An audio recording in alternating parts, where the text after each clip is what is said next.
Welcome back to another makeup lesson. Today we're going to create a classic party look.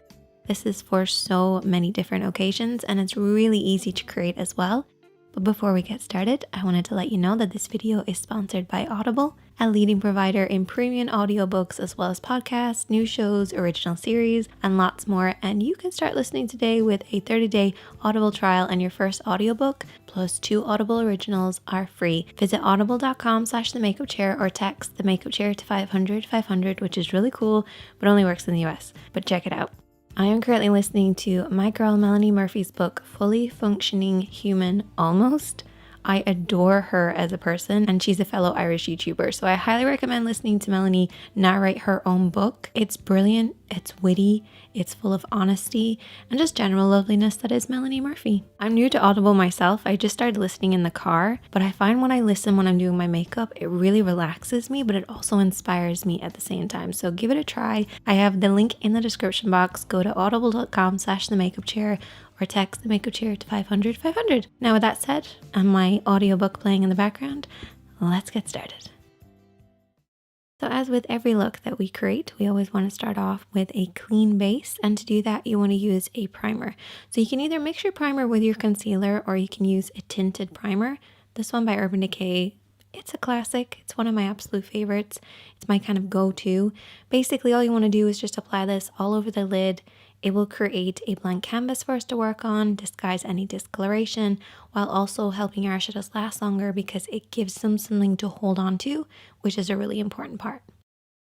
Now let's recap on parts of the eye because I always get asked about this. So I like to split the eye into 3 sections. The lid, the crease area, this is where the lid creases into the eye shape, and then the brow bone, which is technically not the brow bone, it's just underneath the brows. I then like to split the lid into 3 sections as well. So we have an inner, a middle, and an outer. And then you have your 3 liner areas. So we have your waterline, which is the lower part that you can see. We have the tight line or the upper waterline, which is underneath. And then we also have your lash line, which is that line across right by your lashes. And these are the kind of main areas that you apply liner. To create any eye makeup look, I usually use about 4 different eyeshadows. A highlight, a contour, and a mid-tone. Your mid-tone is basically in between your light and your dark. And then I also have a fade shade. The fade shade is that bright orange. Don't get scared, it's okay, we're only going to apply a very small amount of it, but it does make a big difference, and I'll explain why in a bit. I've also added in 2 other things, a metallic eyeshadow and a glitter. Now for brushes, you really only need like 2 or 3. A blending brush and a pencil brush. Now I would recommend having actually 2 blending brushes, but that's optional. One for applying, one for blending, just so you don't muddy up your look. And then also a flat brush. This is for cutting the crease. You don't plan on cutting your crease, you can always use your fingertips for what we're gonna do later. So there's all your tools. Now let's start applying. So we're gonna start off with our mid-tone and we're gonna use our blending brush. You always wanna make sure you're using your blending brush for your mid-tone to create that really soft effect. Now a lot of people refer to this as a transition shade.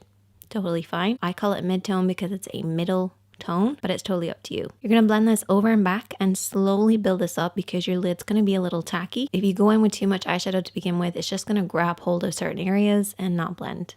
You also want to hold your brush in the center of the handle and keep it at about eye level, so a little higher than normal, and sweep this over and back in the crease. Don't worry if you get a little bit of this on the lid because we will be cutting the crease. In fact, I actually kind of want you to get it onto the lid.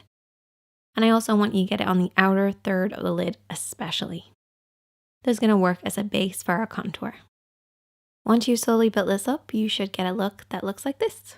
Don't worry if it looks kind of muddy on the lid, that's totally fine. Just make sure that blend upwards towards the brow bone is nice and smooth. Your contour is next, and this should be at least 1 shade darker than your skin tone. You're going to apply this with the smaller of the brushes that we've been using, and I want you to tap this.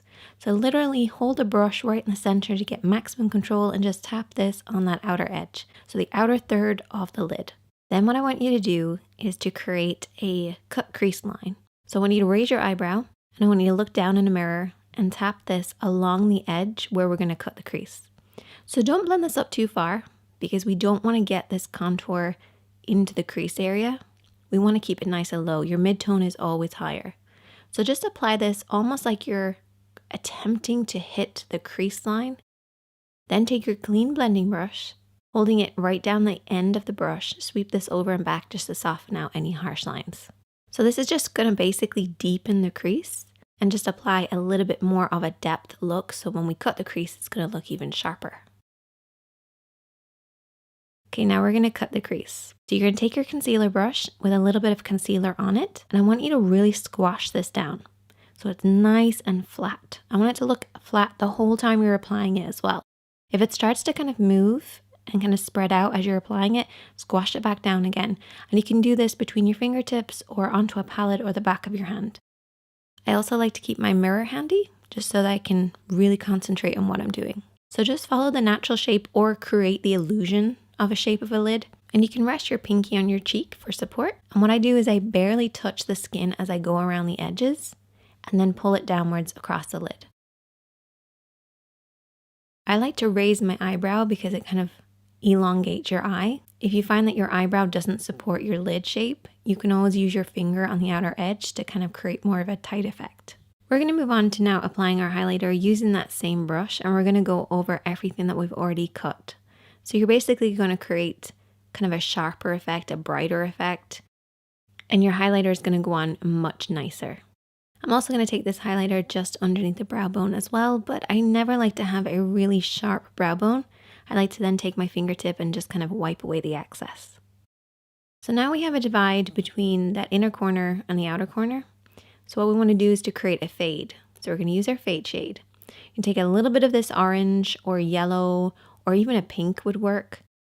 Take it on a blending brush and just apply this right where the two of them meet, and you can also blend this into the crease as well. At least that's my take on a fade shade. I don't think anybody else knows what it is, except for me and you guys. But it's awesome. So here's a look that you can basically complete at this stage, but let's just add to it to give it more of like a fun party look. We're going to apply that beautiful shimmering coppery shade with a damp brush. Going to intensify it a little bit more. We're going to apply it over everything that we've already applied, starting in the middle of the lid and then blending outwards and inwards. And basically this is going to go over everything that we've applied and create slightly different tones. We can also apply the glitter with that same brush just to add a little bit of fun. Next, I'm going to go in with liner. Don't panic. All we're going to do is just run along the lash line. Nothing fancy, nothing crazy. No wing. And if you haven't seen it already, I did an in-depth video on how to apply basic liner. I'm also going to apply lots and lots of mascara. Don't skip this step, it's really important. And if you're not a big fan of applying falsies, which I will be applying, you can always just layer lots of layers of mascara. Kind of does the same thing. And I also like to curl my lashes after everything dries out. It kind of creates the illusion that you're wearing falsies, but I will be applying them. Now that the falsies are on, we are ready to move on to the next step. So for the next step, I'm going to take an angled brush and a little bit of black eyeshadow and push this right underneath those lashes. And I've already applied lower lash mascara already, so we're basically just creating the illusion of a deeper effect. We're then going to take a little bit of that brown and just run this along the edge as well. This will create a softer effect so it's not just harsh black.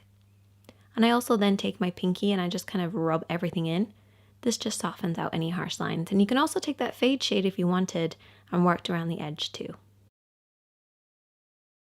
And there you go. That is the finished look. I hope that you guys will check this one out. Super easy, fun, and works on so many different people. You can even swap out that copper shade for silver or gold, use cool tones or warm tones, and just change it up for whatever way that you like.